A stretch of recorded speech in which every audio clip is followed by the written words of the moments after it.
Hey, this is Rikki Roxx, and you are listening to Roxx100.com. Is there a way to forget the world? Living on a broken promise. Never know the truth of what has actually happened. Was it real, just fake? You caught it all and caught it hate. Never knew someone like you. I will never be apart. Dying dating without. But we need survive. Call it one, it's just for six. These things we share together. Life and love and death.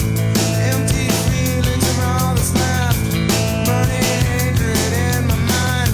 I left you far behind. Select, infect, neglect, reject. Only love I feel is a baseball bat. Only love I feel is the baseball bat. Only love I feel is the baseball bat. Only love I feel is the baseball bat. To the fire, to the sun. Never should have trusted, yeah. But it's just fun. Saw it coming. I saw it through. I saw it coming. Now I'm through.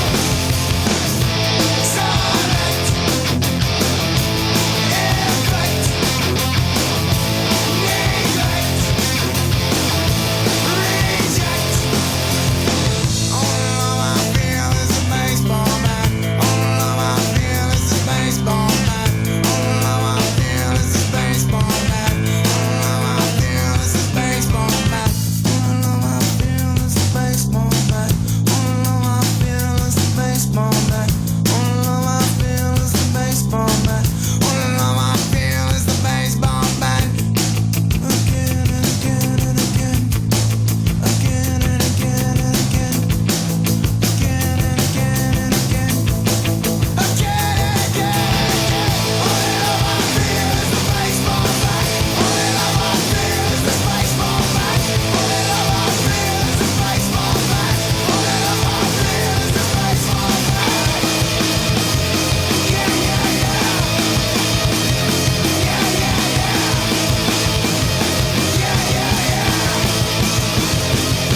yeah, yeah. Yeah, And we're back. that was Cooker. Kind of gave me Oh,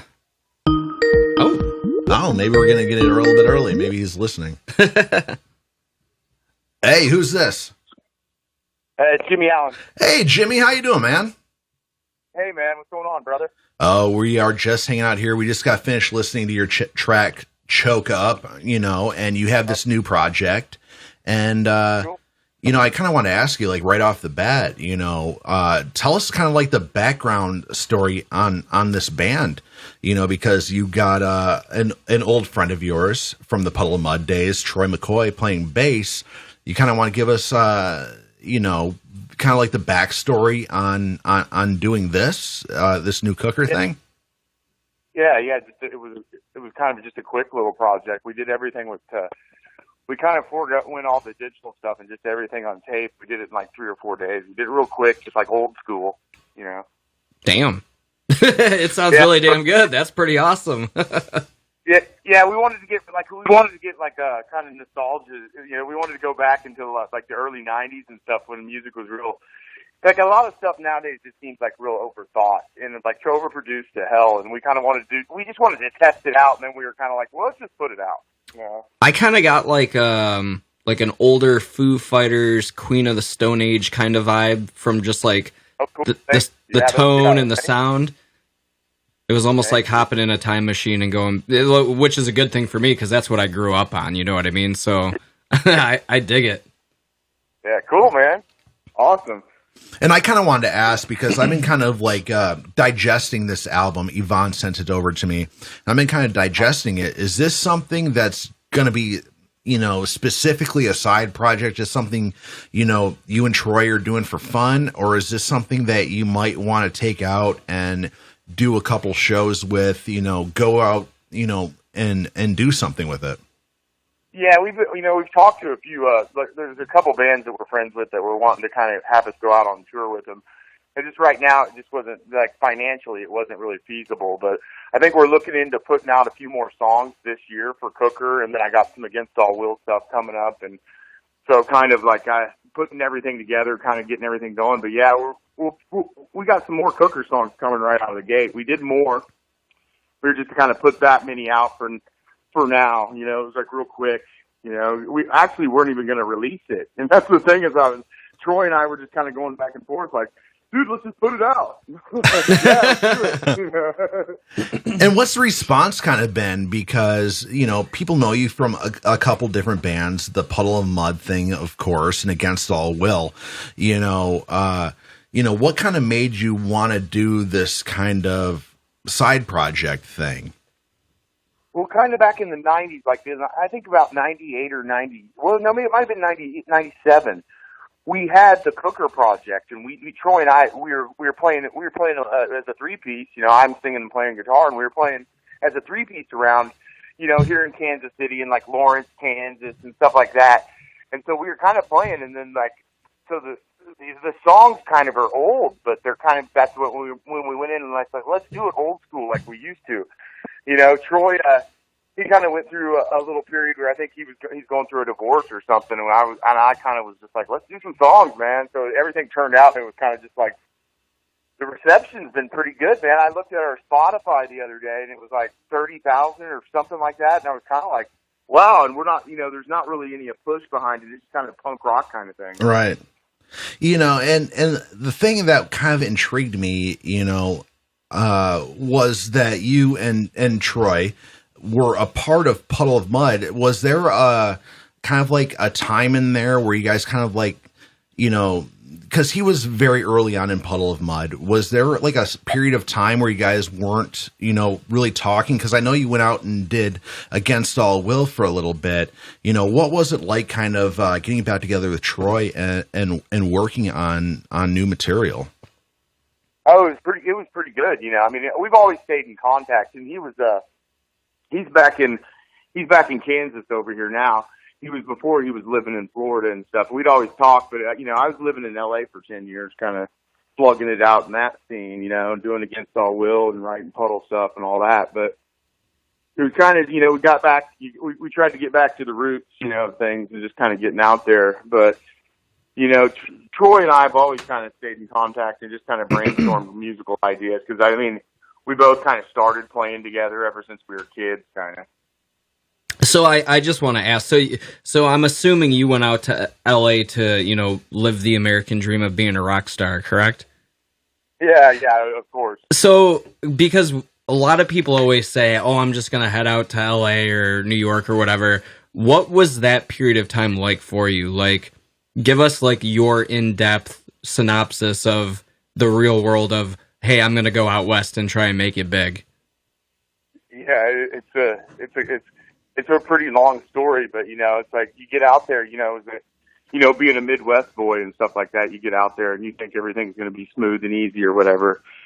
And, they're not lying when people say you got to give the devil his due. And that whole place is kind of really more, it's kind of one of those things where you see these people that probably were the most killerest actor or guitarist or, drummer, and you see them on the corner selling their souls every day. So it's kind of crazy. And then, I got into drugs really heavy, and I got into, strippers and the whole thing. I got crazy in that. As we all do.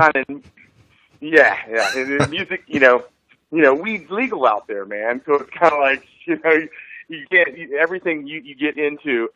And then it's kind of I think the music starts to suffer. I'm not saying that there's not. I have great musician friends in LA and stuff. But I think when you start to realize how much, the music starts to suffer. Even from the traffic alone. It's just just to get to practice takes an hour, and you're 7 miles away. Right. Well, you're in an environment where you've got a lot of high profile people trying to party. And especially if you're a musician, those party in a totally different way than you party. Yeah, out here in the they Midwest. kind of go hand in hand. But I mean, I haven't even been in any projects that were like that big, even remotely close, but you know, it feels good to party, and you know, when people are enjoying your show, like it's kind of easy to get caught up in those sort of things. But I can only imagine being in LA, it's got to be like tenfold because you're probably around that shit 24/7. Yeah, I've been to some pretty crazy parties and stuff, and it's just like my worst thing was I would just get too drunk. I would always, you know, nervous, socially nervous, you know, being a Midwest guy, and Yep. I'd just drink too much. You know, I'd be drinking whiskey, and then somebody Story of my life. you know, offers you a line of toot in the bathroom, and then all of a sudden you're taking pills, and before you know it, you're just like, shit, this thing's turning into a mess. And that's what happens to a lot of those guys out there. And it's like, Dude, you know, I totally get it because I was right on those lines. You know, we're up here in the Midwest. We're in Detroit, where we're broadcasting right now. And, you know, you guys... Detroit rocks, man. At one time it did, yeah.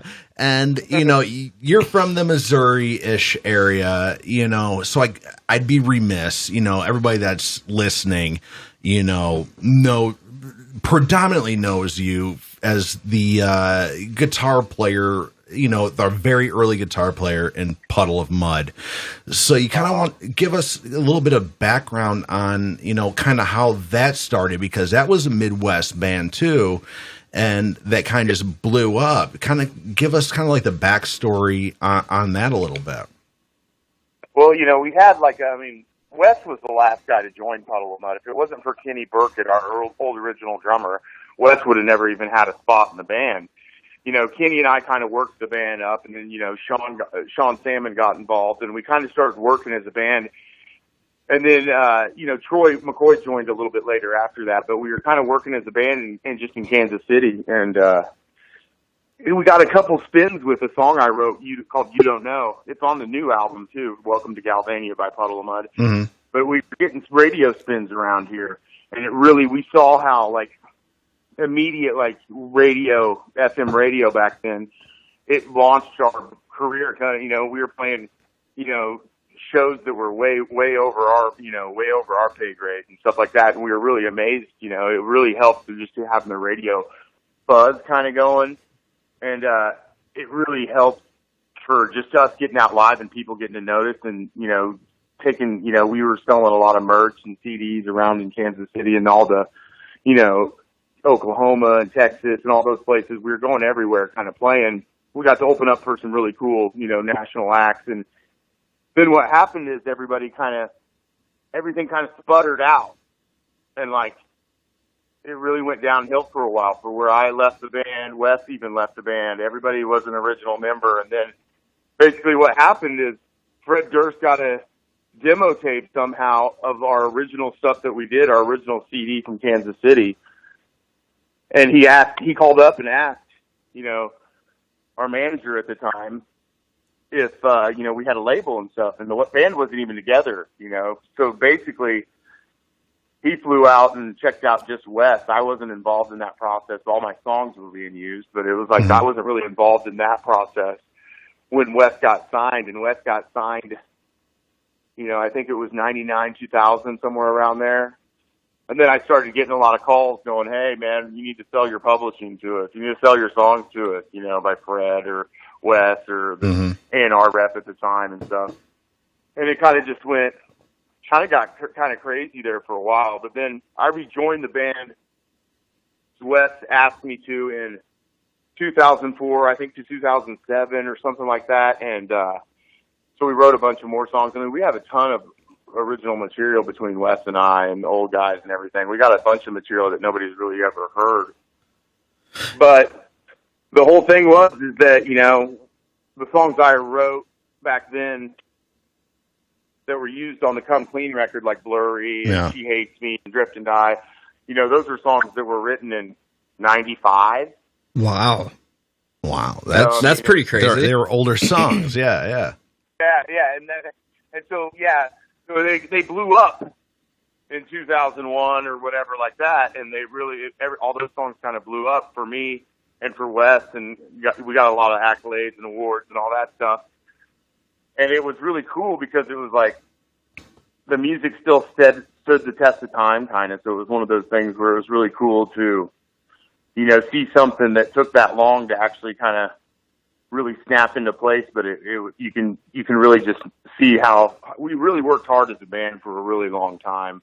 And I think people kind of looked at Puddle of Mudd as an overnight sensation kind of, but it's like when you really know the nuts and bolts of things, we were working from 93, until 2001 to actually even ever see a dime or ever get anything really. I'm really like glad that you gave us the timeline there, because before we were back on air, I was telling Rikki, I was like, I went and saw Puddle of Mudd back, and I looked it up. It was 2001. It was Godsmack, Deftones, and you guys at DTE.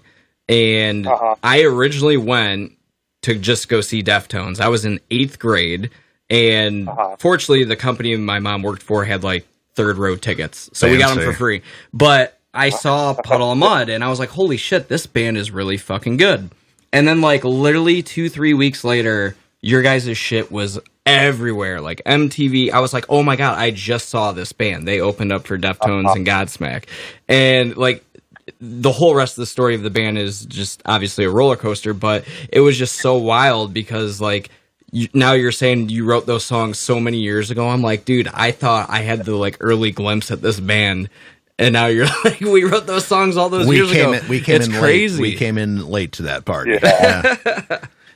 And something I kind of wanted to ask you, because, looking back on the history of that band, you kind of left before the whole roller coaster started. Am I correct? Yeah, pretty much. Yeah. I mean, I was involved, but I was in the background a lot of the times. I was involved in a lot of stuff, but it was I was kind of more of a ghostwriter. And at that time, I kind of was a little bit jaded, and I felt betrayed by the whole thing, kind of.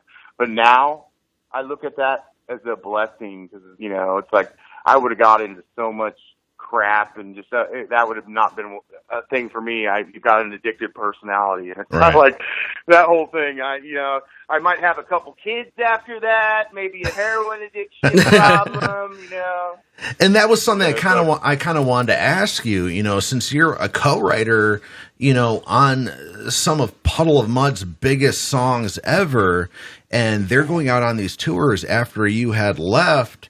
How was that for you? I'm sure you got the platinum records on your walls from songs like Blurry and Drift and Die and that whole Come Clean album. I was kind of ask, how was it seeing your band, from, the Missouri area going out and touring the world and being big rock stars, and you're not there playing guitar. I kind of like to dig a little deeper and, see how that kind of affected you. Did that kind of, how did that affect you that band, Wes had taken, pretty much control of that band and taken it out, and this band's huge. They have hits and hits and hits, on songs that you helped write. How'd that kind of affect you?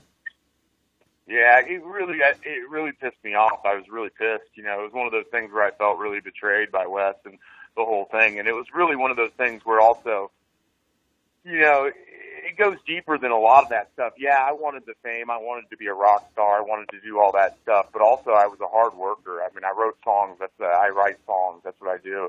It's just in me. And I felt really pissed off, man.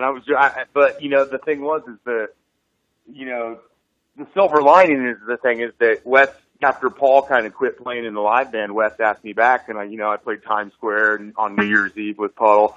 I got to do a lot of cool shows and got to see all that stuff. It wasn't on the way up, but it was on the way where it was kind of peaking, so it was a good thing, but it was I got to see both parts of the band from the beginning until kind of the hump where, that was before Wes really went off the deep end and, was everywhere on TMZ, doing crazy stuff. So it was I got to see, I've been very blessed and fortunate to kind of see both sides of the thing, and it's but it's a crazy story, it's Fred Durst tried to get me to, give him the publishing on everything. And we had, debates about all that stuff, and it got really weird and gnarly. So I was pissed for a while. So it drove me a little bit. It drove me to like try to write better songs or try to come up with something new.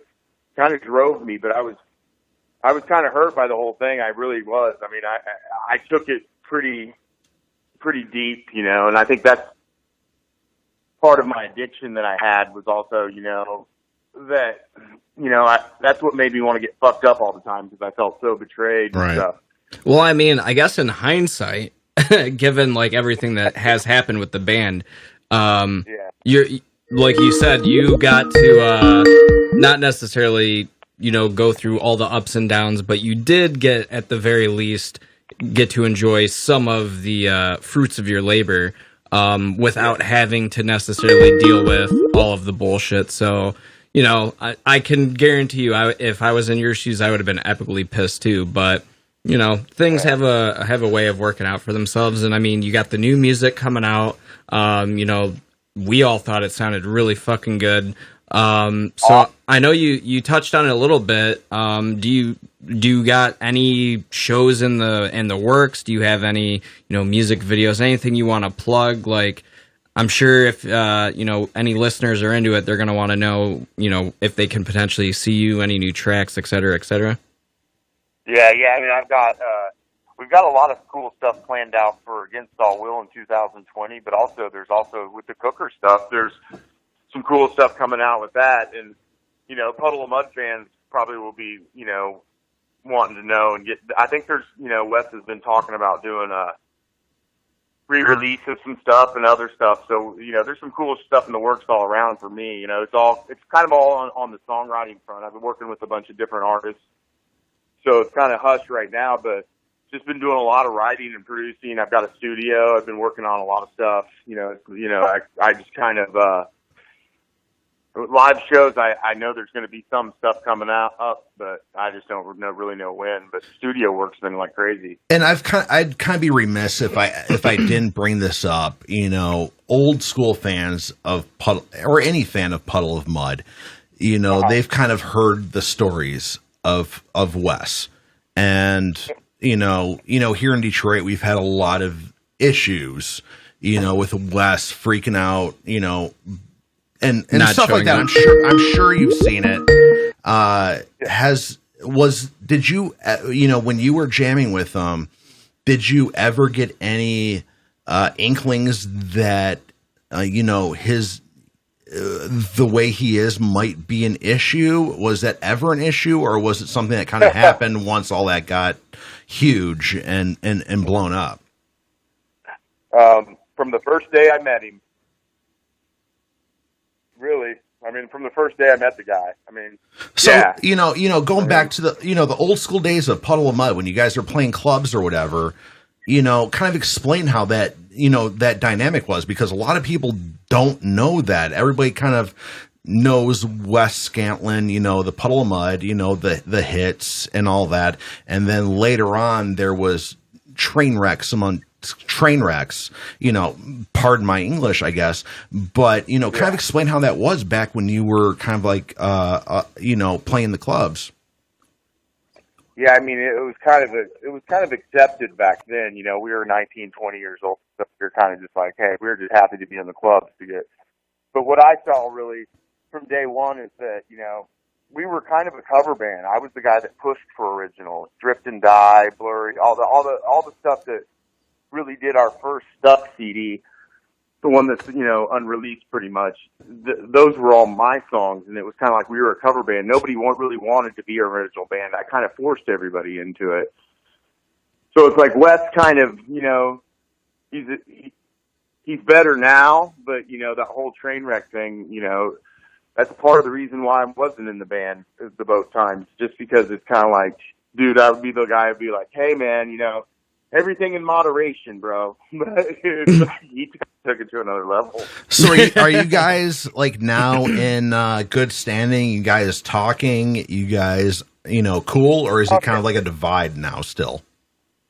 Yeah, I mean, we're both, you know, he's sober now, and I haven't, you know, touched the stuff for a couple years. And so it's like, yeah, we've talked, and, You know, I got the new song, you know, You Don't Know, which is an old song on their new album, Welcome to Galvania. He called me up and he wanted to use that as the first song that was on the CD. And I was like, cool, man. You know, so we've talked for a while, and, you know, he's kind of said his piece to me and I've said my piece to him, you know. So it's like, I think everything's on the up and up.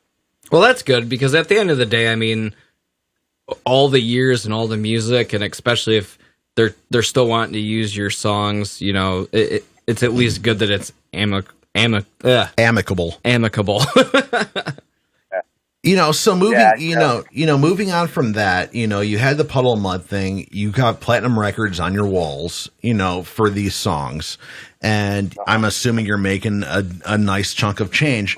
You know, you moved on and, you know, you formed Against All Will, you know, so kind of explain, you know, that band and how you put that together and, you know, building that band up. Yeah, it was really cool. With Against All Will, I really want to do everything really organic. I kind of try to do stuff kind of organic, and it came out of like meeting different session players when I lived in LA, people that I'd done other, you know, co-writes with and stuff like that. And it kind of just came about like I had a bunch of songs that were kind of the other songs for other artists kind of, and they weren't used, and I'd written them all and produced them all. And then I got Tim Harkins involved, the producer that did a bunch of Jerry Cantrell and, you know, a bunch of Korn stuff. And we got to record all that stuff down at Korn studio in LA because Tim worked there. And it kind of just came out of me having a bunch of songs so I had a bunch of different people come in and play drums and, you know, guitars and bass. And, you know, it was really cool. So I did a lot of different things on that. It was really fun. I had a really good time, you know, doing that whole thing. And then we kind of blew up for a bit. We kind of had a lot of traction with radio and doing some stuff. And then the singer kind of quit on us, and we kind of went through that whole thing. And it was just like same old stuff, man. You can't trust these singers. Fucking singers. Fucking singers. I'll tell you. Well, bands are just full of drama to begin with. It doesn't matter what instrument or whatever. There's always something going on. And, you know, and another thing I wanted to ask you, you know, because, you know, you're pretty much the most high profile guy we've talked to on this show to this point. You know, somebody who has platinum records on their walls and stuff like this. Usually, I mean, we got people from Germany listening, so, you know, and, you know, and I should probably get to, You guys are putting pressure on me, man. I'm freaking out. Yeah, I have to throw this out. We have Magdalena. She's always all the way from Germany, so it's probably about 3:00 in the morning, right there where she's actually closer to 4 now. Closer to 4. She wanted me to ask you, you know, can you ask Jimmy which song is his favorite album on the new Cooker album? I would have to say Brown Girl. Okay, that's a good one. Is there any reason? Is there any reason why that would be kind of your choice track on that album? Yeah, because it's one of those songs. It's like She Hates Me. Like it's kind of one of those songs where it took me 10 minutes to write it, and I really like listening to stuff that I don't have to overdo over and over again. Those are kind of always the best ones. Yep. Yeah. And where you just kind of like a stream of conscious kind of thing that just comes out right in the lyrics and right in the melodies and stuff. It's just one of those kind of tunes. It's like effortless. Yeah, it's real fun. It's fun. It's like you go through the whole song and you don't really have to like rehearse a bunch of parts and get crazy with it. You just kind of, it comes from the heart. And another question she had was, you founded 3 amazing bands, Puddle of Mudd, Cooker, and Against All Will. If you, which band is the one you are most proud of, and why? I would say Puddle of Mudd, just because it stood the test of time. My songs have kind of stood the test of time. Everything that's been done, you know, with the band and stuff like that. It's like I've met a lot of cool people that I was, you know, that were basically my heroes. I've met them because, you know, my songs got across to them and stuff. So it's kind of like, that's special, the most special to me. But, you know, it's also just one of those things where it's, I love all my stuff. They're all my little kids. They're all, you know, all the songs. I love it. But I would just say, just because, you know, Puddle of Mudd was one of those things that was it really was. It was one of the things that was real dear to my heart. You know, it was like I was, you know, that was the first band I really ever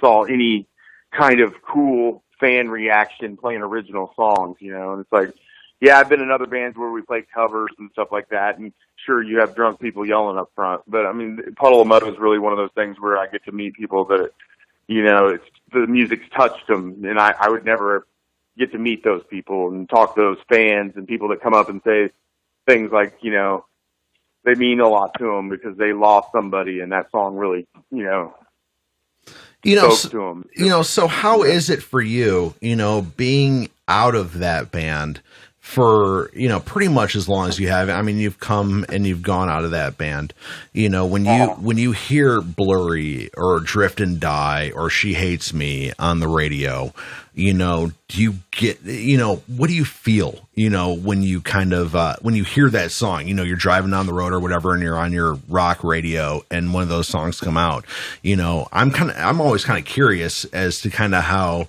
you know, do you rock out to yourself? Do you rock out to yourself? Do you roll the windows down? Yeah, I crank it up every time I hear it like that, dude. I crank it up. You know, I do. It's like I go back to being a little kid again. I crank it up. It doesn't matter all the animosity and all the garbage that goes with the trappings of, you know, being a rock star, with all that stuff. That doesn't mean, you know, but it's like when I hear that and I crank that shit up, man. I mean, I would too. Because I would be like, yeah, I'm on this shit. You're hearing me right fucking now. You know, and the weirdest thing is that it's usually, it comes on randomly on a radio station when I'm with somebody kind of that hasn't really heard my songs or doesn't know what I've done. Then they're like, oh, I love this song. And I'm like, this is my song. And they're like, this isn't your song. I'm like, yeah, it is. I've loved this for years. I just didn't know it was Puddle of Mudd. Oh man, that's hilarious. You know, and I kind of need to ask, you know, because I'm sure, you know, Puddle of Mudd fans are tuning in. You know, is there any future of you doing anything with Wes or Puddle of Mudd in the future, as far as live shows or writing or recording? You know, is there anything like that in the pipeline, or is it kind of like just let Wes do his thing and I'm going to do my thing? Yeah, I mean, there's been talks. There's been talks on certain stuff between Wes and I.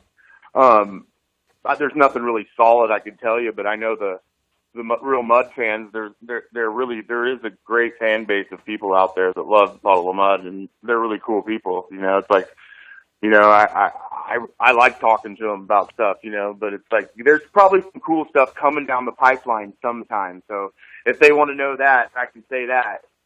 They'll be happy. The Mudd fans will definitely be happy. Oh, a little nugget of information there. You know, and another thing, really quick, Raz, I kind of want to ask, you know, have you gone to see Puddle of Mudd? You know, have you gone as a fan to see that band? Yeah, I have. Wes got me passes last time he was here in Kansas City, and I went and saw it. It was kind of a, you know, I hate to say it, but it was kind of processed, and it just kind of sounded like a lot of backing tracks were going on, so it really wasn't my favorite. But ooh, shots fired. Yeah. Shots fired. I have, well, you know, man, you guys gotta. The whole thing is that it was one of those things where I was kind of like, you know, it was better when I was in the band. Be a little biased. Yeah, so you're probably thinking, oh, it was a lot better when I was in the band, yeah. Yeah, but so the funny thing is that there was people coming up to me telling me that in the crowd, and that's weird to me alone. You know, it's just like, we're watching these guys play right now, and you're telling me it's like they're doing fine. I almost wonder if like some of that was like almost like a safety net in the event shit goes south, that they can like still continue the show in some forms. But aside from that, I actually had a question I wanted to ask you. Were there any songs, because obviously you were in the band and then you left, and you mentioned how they were asking about using songs that you guys had written years and years ago. Were there any songs that they approached you about using that you really wished you would have used for your band? Yeah, there was a couple tunes. There was a couple tunes that still haven't really been released, and that's the thing is like, I've done them both ways, where it's basically against all will, and then there's done with some vocal tracks with Wes, because he worked with me here in my studio, and it's kind of cool. It's kind of a lot alike. They're kind of a lot alike, but I mean, it's like one of those things where it's like I've been asked to kind of give it over that way, and I'm kind of like, man, I might keep it on this one. Right. Well, I mean, like, because like you said, you're a hard worker. You have your own studio. You're all about writing, and I mean, that's one of the harder parts of being in a band. And you've obviously been a part of writing some pretty fucking huge songs. You know what I mean? And I do need to throw this out. I know who's calling right now. Just in case you're hearing the Skype things, the bass player from the band Cooker is trying to call in and talk as well. Unfortunately, with the way I have everything set up, I can't do 2 calls at once. So I'm sorry to Troy. I can't do 2 calls at once, but that's who's calling. He sent me text messages. Yeah, man, you tell that guy to bug off. And some things I want to talk to you about, since my show kind of revolves around the independent bands going out and kind of doing their own thing, very DIY.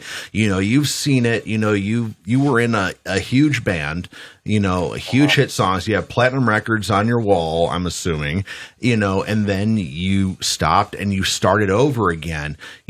Kind of how did you kind of rebuild you're playing after Puddle of Mudd, and obviously you kept on going.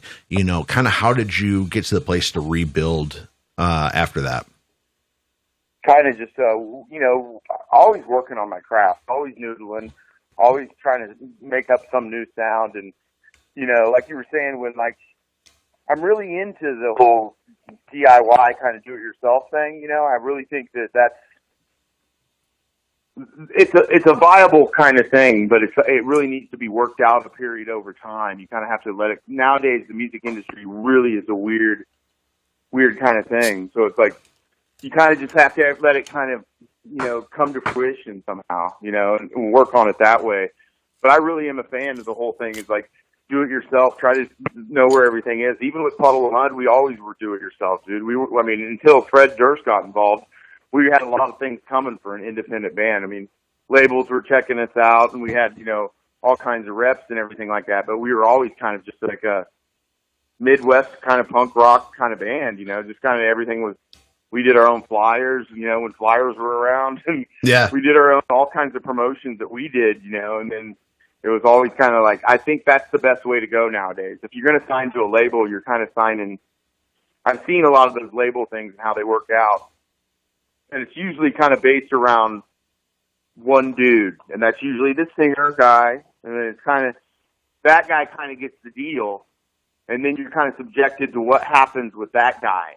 And, as singers, they get LSD, the singer's disease, and that's what happens is these other guys that have worked just as hard as this singer guy, they kind of get pushed out of the picture. And it's like, I've seen that with Friends. I've seen that with, just a lot of bands as I've worked, because, it's like, as I get older, I can really see some stuff that's like, the industry's kind of fucked up. And if you can't really wait on somebody to kind of give you the golden ticket. You kind of have to work for it, And it's like, nowadays, kids really, they want to get signed because they kind of want to be famous, and they want to get their music out to as many people as they can, and that's all right too, But it's like one of those things where I would be really hesitant to sign with a label, even if they were offering a lot of money nowadays. It's kind of like, I don't know, where's this money going? Well, I kind of want to ask you, because you kind of alluded to this a couple times, during our talk here. Puddle of Mudd was going good until Fred Durst. Came into the picture. Explain to kind of, the independent musician, back when Puddle of Mudd was coming up, Limp Bizkit was, they were in their prime, essentially. They were in their prime, big shit. Kind of explain, maybe to the independent musician out there, was that a bad thing for Puddle of Mudd, or, what was that kind of dynamic between the band and the Limp Bizkit, Fred Durst kind of thing? Yeah, I think it was helpful. Yeah, and I think it was a good thing, and I think Wes deserves it. I think he's worked hard. He deserves it. But when Fred Durst got involved, that's when, you know, he started his own record label, which was a subsidiary of, you know, Geffen, whatever. It was the Flawless label. And then he was directing all the videos. So all I can say is that besides songs and stuff, Fred got a lot of the nookie.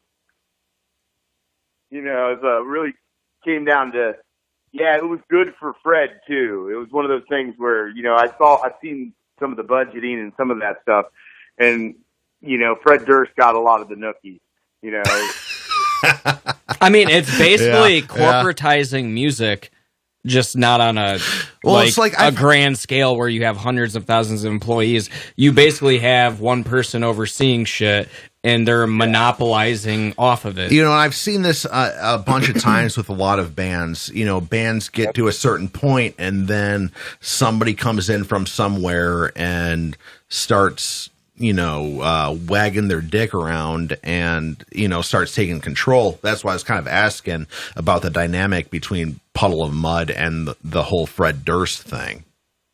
Yeah, it's one of those things where with the whole Fred Durst, the whole thing was, you know, and Fred's a cool guy and everything, and I'm not dogging on him or anything, but it was really good for him because it's like, what has he done since then? I know he was. I knew he was like producing like movies and shit, but I don't even think they were making it to like Netflix or anything like that. But like, yeah, like what you were saying about like when bands are getting signed and it's typically the singer. I was gonna say, you know, as soon as that happens, that's when everyone else in the band is pretty much expendable. And I mean, that's got to be a really, really hard thing for, especially like a group of guys, especially if they're tight knit, like you like your best friends, you know what I mean? And then to have that all be crushed by, you know, some dollar bills and a fucking singer, piece of paper. you can be a big rock star right. if you just take this. Well, it's just really fucked up because I guarantee you 90% of the people that are in bands, especially if they're singers, they're going to say, that won't be me until that contract's thrown in front of them. So is that something that happened with Puddle? Puddle? That's pretty, I mean, it's pretty accurate on that. I mean, that's what happens is, you know, like I said, Wes went out there and got the record deal and then came back here. You know, it's kind of like, oh, they advanced you all the money, and now you just want to pick who you want to pick. And I think that's one of those things where, you know, it's kind of, it's like you said, it's like he was one of the guys saying he would never let that happen too. I mean, that's like the old Hollywood story. Oh, I'll never leave you. We'll do You're it till the boys. end. You know, and it's really sad because like you wrote this music as a group. You guys shared all those memories as a group. You guys went on the road in the van together. You guys were crashed in the Walmart parking lot or whatever, the Farmer Jack parking lot at that time. You know, you guys went through the sludges together, went through the, you know, the grimy shit together as brothers.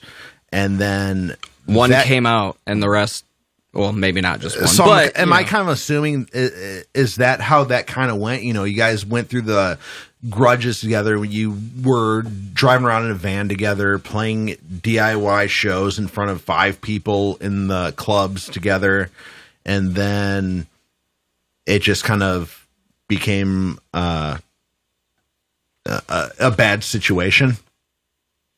Yeah, I mean, the whole thing was really, I mean, a lot of it just came down to, you know, from the first time I met Wes when he tried out for Puddle of Mudd, our band, I was kind of iffy about the dude, you know. I mean, I really think he's super talented, and he was amazing from the first day also. But from the first day, I kind of knew that he would sell us out at any moment he died. So tell me about the original guy. Who was the original? Who was there an original singer Puddle of Mudd before Wes? No. It was just we were kind of it was a 3-piece. I was singing and just kind of doing the thing, and we wanted to get another singer. We just kind of couldn't find anybody. And Kenny Burkett stumbled upon Wes, you know, at our practice space. He was trying out as a guitar player for another band, and Kenny kind of said, "Hey, man, this guy would be a better singer." You know, I think he convinced Wes into being like, "Hey, man, this guy's better singer than you, Jimmy. In our band, not play guitar for this other band." It was a pretty cool story. You know, you'd have to get it from Kenny, but it was, that's what I said in the beginning. Without Kenny kind of stumble upon Wes, dude, I don't think Puddle of Mudd would ever happen, really. Wow. So, something I kind of wanted to ask you, you've been to the top, you've got the platinum records, you got huge selling albums, you have songs that have, like you said, history, stood the test of time, songs that pretty much, define that era of rock and roll. The early 2000s. I'd say, those Puddle of Mudd hits, kind of define that era. And, for you, to go back and restart, is a big kudo to you to, with Against All Will and now the new Cooker album, something I kind of want to ask you, for, a lot of our listeners are musicians, independent musicians, what kind of advice could you give those guys as to, starting a new band and trying to get traction? Because keeping the drive alive, because, you did it in the old school age where flyers, you go out and throw the flyers in the windshield, throw the flyers in the windshield wipers and hitting parking lots and, just, pre-social media spamming, which is flyers and windshields and handing people flyers. Yeah, Kinko's. Kinko's made a lot of money off bands at a point. So, if, pretend you're talking to a bunch of independent musicians who are trying to get, that are listening right now and be like, oh my God, this guy's in Puddle of Mudd. This guy's has platinum records on his wall.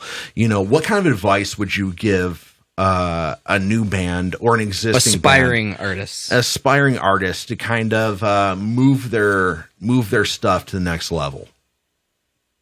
I would always say, I think there's a lot to be said about just go with your gut and go with your heart. Don't listen to what people are telling you. Just just make it. I mean, it doesn't have to even be the best in the world. There's artists out there that really, in their own way, they're good, but in a way to everybody else, they don't seem good. So it's like everybody has their own opinion about everything. But I would say, record yourself as much as possible. Just kind of structure your stuff. Just go with your gut and go with your heart. Don't really listen to your brain telling you what to do, because I think that's the problem with musicians. We kind of seem to overthink things a little bit and kind of not simplify things like they should be, where they're really kind of, I don't know. It's like I go back to bands like, Nirvana and Van Halen and all these other, older bands that we kind of grew up on. Yeah. And you listen to the songs and they're real kind of basic stuff. I mean, it's cool as hell, but it's like really, basic. And like a lot of the stuff I think now, I tell a lot of kids that I work with, like, quit overproducing yourself. Just let it be, kind of let it simmer for a while. I totally agree with that sentiment, because like there's bands that I know of that like they write to a click, they practice to a click, and they want to overproduce it. Right. And I'm like, as a drummer myself, like I can play to a click, but like there's been little parts that I've written that I can play perfect, but as soon as I have a click track, I fuck them up. And it just robs me of my flow and my creativity. And like I've actually had some sound guys that are like, dude, like, you don't play to a click, like, that's fucking crazy. I'm like, because I like the feel, I like the authenticity. Like, yeah, it's cool when your band is super fucking tight, and if you're like a mathcore band that requires a click track and you have backing tracks, like, more power to you. But like a rock band, I don't know. The more organic, the more it's cool. Yeah, it's more cool. To your drummer, right? So I was talking to Sean Kinney from Alice in Chains, and I was like, man, like, those old Alice in Chains records, how do you get that groove down? It's so, like, groovy, like, on the drums. You can play any bass or guitar behind it. It's just groovy. It's in the pocket. And he's like, well, I just never play with a click. Dude, that's what I've been saying for years. There it is, kids. You can, like, I can't remember. There was a podcast I was listening to, and they were talking about, like, the Doors and Zeppelin and all these bands. And they were like, if you line it up to a click, certain parts of the song just don't mesh.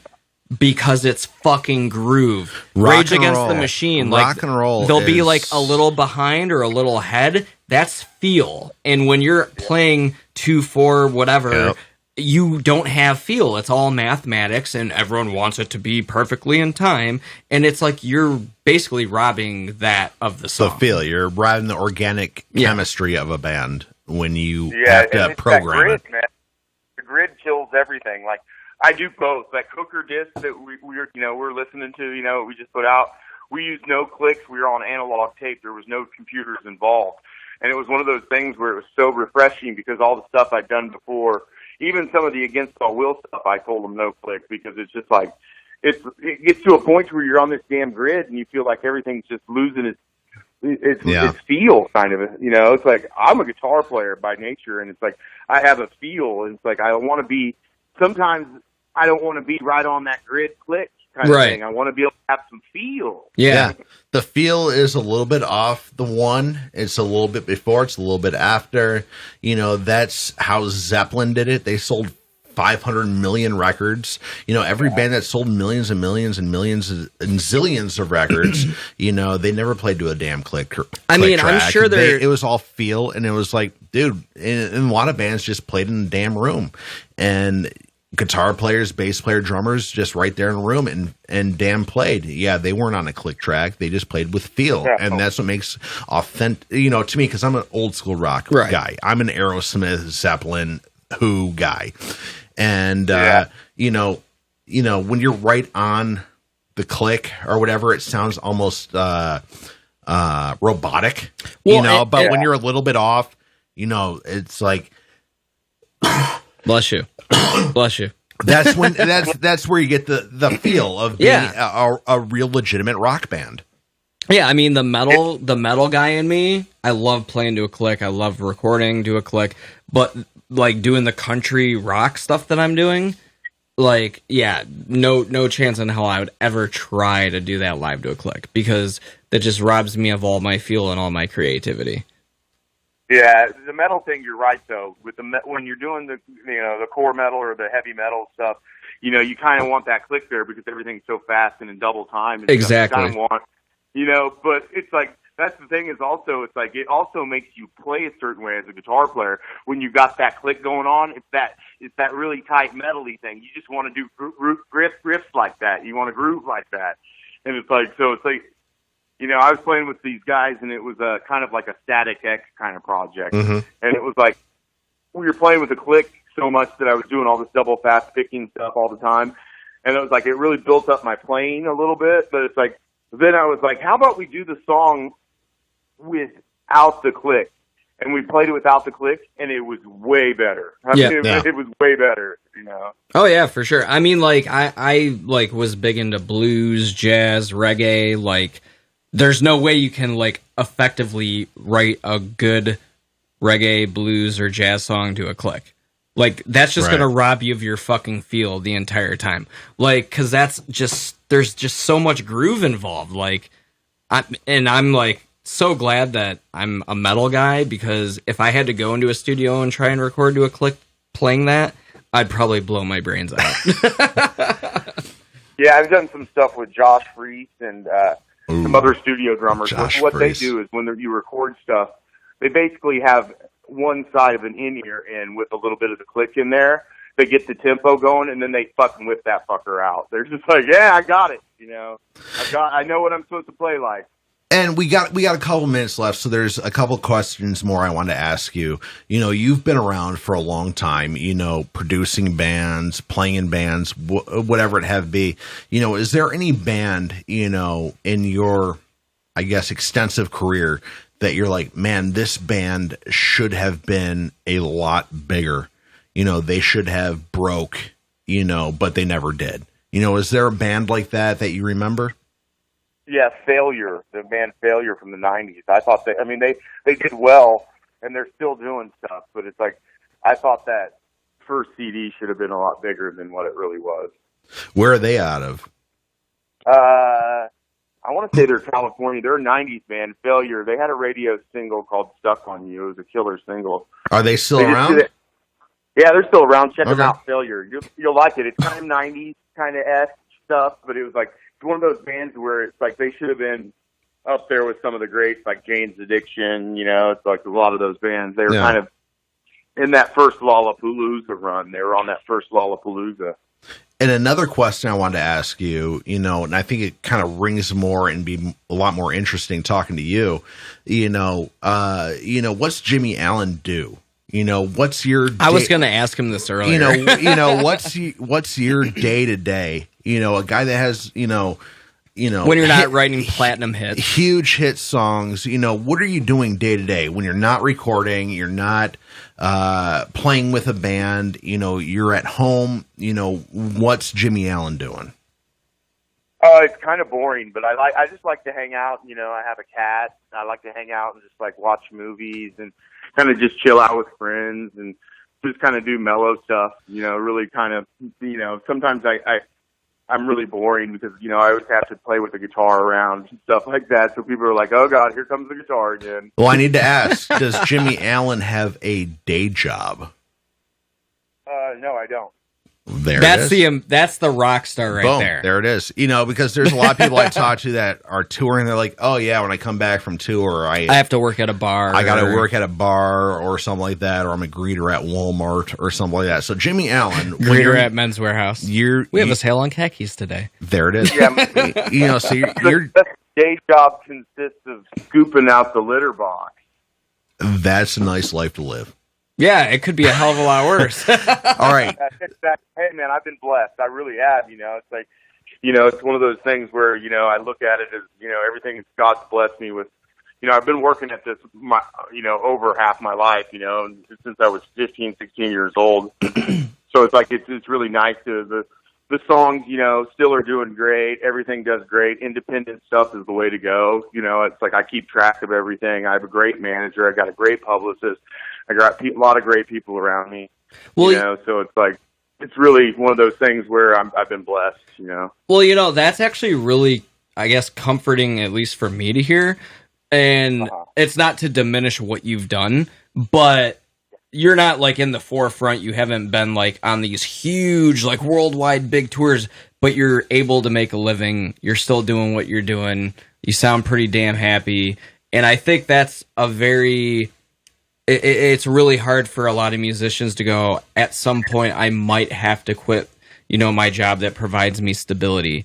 And me personally, I don't really know very many musicians that have gotten to that point. So to have someone that's actually done it and been doing it this long and not be like from a band that made it in the 80s or whatever, it's pretty comforting to hear because you don't hear very many success stories. Thanks, dude. Yeah, you got it too. Dude, as long as you stick with it, and keep your head on straight, the industry kind of works itself out a little bit. If you go back even 10 years with me, I was, still thinking that, all this stuff is going to hell in a handbasket, but the industry's kind of getting a little bit better now, than it was the past 5 years at least. Mm-hmm. But, just do as many songs as you can do and just work out your art. That's all you got to do. But you got to surround yourself with people that, want to have the same ambitions and goals as you do too, Yep. And my last question before we let you go, because we're pulling up, or we are past 10 o'clock right now on the Eastern Standard Time. Plug your stuff. Are you out playing? What's going on, Jimmy Allen? Give us your full gamut of what's going on right now. You want my spiel, do you? Give us the typical radio spiel. Okay, so new stuff in 2020 for Cooker and new stuff for Against All Will. And then, like I said, for all the Mudd fans out there, I think there's definitely going to be something coming down the pipeline somewhere. And I'm always working on stuff with different artists. I'll let you guys know when I'm repping some other new stuff. All right, for sure. Stay in touch with us, and we'd love to pump anything you got going on, as a producer. Yeah, any world premiere stuff you want to send our way. World premiere stuff, or when you're playing out live again, or anything like that, stay in touch with us, because this was a great conversation, I think. And, I think a lot of people got a little insight into the Puddle of Mudd stuff, the Against All Will stuff, the Cooker stuff. So I think this is a very good talk. And how to just be a musician and be Yeah, a musician. I hope it helps I hope it helps some of the musicians that are, listening and stuff like that. It's like I'm a DIY guy myself, so it's like everybody's kind of, I hope it gives some inspiration to people and kind of gets it out there that, everybody, man, it's doable, man. If I did it, a redneck from Kansas, make your dreams come true. Anybody can do it, There you go. There it is. Jimmy, thank you so much for taking some time out and talking with us, man. Very much appreciated. And good luck with the new Cooker album. I've seen it, everywhere on the internet, positive reviews, and a great album. Good luck with Against All Will. Let us know when you got something new coming from them. Let us know when you're coming to Detroit too. Yeah, let us know when you're coming up to Detroit. You got some fans up here, man. Cool, man. I love it, dude. Yeah, Rikki will take care of all the hookers and stuff for you. All right, Jimmy, take it easy. Have a great night, brother. Man. All right, take it easy. You too. See ya.